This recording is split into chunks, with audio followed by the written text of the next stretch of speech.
练习4之5工具夹持器。本章节主要是要练习草图的对称以及两侧对称的伸长填料。那最后呢，我们会绘制草图员来做修剪以及延伸的动作。开始之前呢，我们先开启一个新的零件范本。首先我们可以透过上基准面开始做绘制，点选上基准面，点选草图的指令，进到草图的环境之后呢，点选 S 键，我们直接绘制一个圆。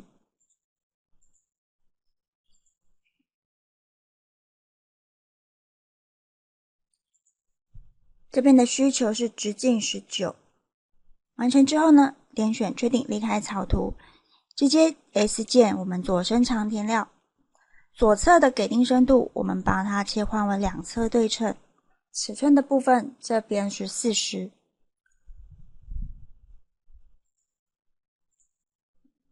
第二个草图呢，我们可以绘制在前基准面，点选前基准面，点选草图，进到草图的环境，可以利用视图选择器将草图做对正。接下来呢，同样为草图圆的指引，在这边我们绘制3个圆。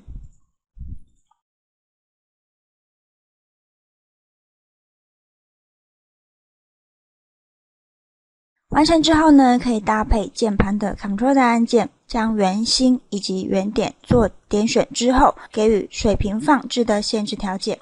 那么直接切换键盘的 S 键，做智慧型尺寸的选择。圆点呢，距离第二个圆的圆心为38。那两个圆之间的距离是19。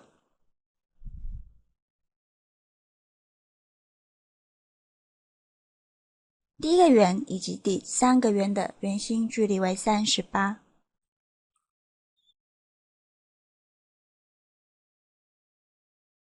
那圆的直径值呢，这边是25，以及第二个圆的直径值为22。那第3个圆的直径同样为25。完成之后呢，点选 ESC 可以取消指令。那由于呢，中间的部分圆跟圆之间是交错的，所以呢，我们会透过 S 键的快捷键选择修剪的指令，将中间交错的线条呢，直接做修剪。完成之后 ESC 离开指令，可以点选键盘的按键 D， 直接呼叫出确认角度之后，直接点选确定。那这边要操作的同样为伸长填料。在左侧属性管理员当中，我们可以将方向2打开。那由于第二个特征是由草图的平面往后生长14的尺寸距离，所以在方向2我们给予14的距离。那总长的部分，在这里我们必须要去总长扣除掉它已生长14的范围，可以直接在这边做计算。完成之后，直接点选确定离开。接下来我们要在圆孔的上方产生一个异形孔精灵的特征，可以透过上方的标签页点选特征，接着点选异形孔精灵。这边要操作的钻孔类型为柱孔，选择的钻孔尺寸大小呢，我们把它定义标准为公制的，以及是6角螺栓的 M5。那我们确认一下中指形态是不是完全贯穿，确认之后我们切换到位置的标签页，直接呢将滑鼠移出来，然后在此平面做点选。那游标靠近圆心的圆点直接点选，产生重合的限制条件，按右键做确定。接下来在这个平面上我们要去加入3个圆，直接点选圆的指令之后，游标靠近圆弧的边线，产生圆心之后呢，再将游标移动回来。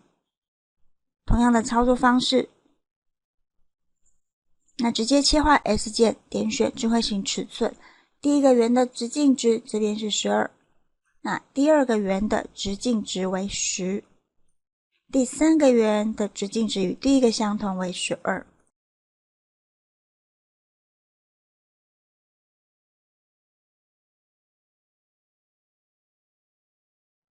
那接下来我们要做的特征是伸长除料，那并且呢与左侧方向1的地方选择为完全贯穿，确定。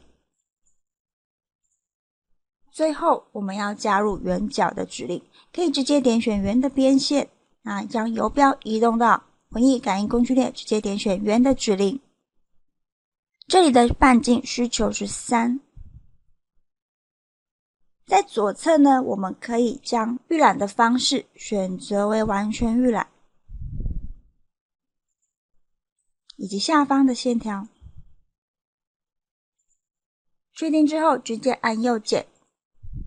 那第二个圆呢，我们要在两个特征之间呢加入圆角的指令。同样的，我们直接点选边线，点选圆角的指令。那这一次的圆角半径值为2，以及呢第二个特征的两侧的边线。完成之后点选右键确定。以上呢就是练习4+5工具夹持器的操作，祝各位学习愉快。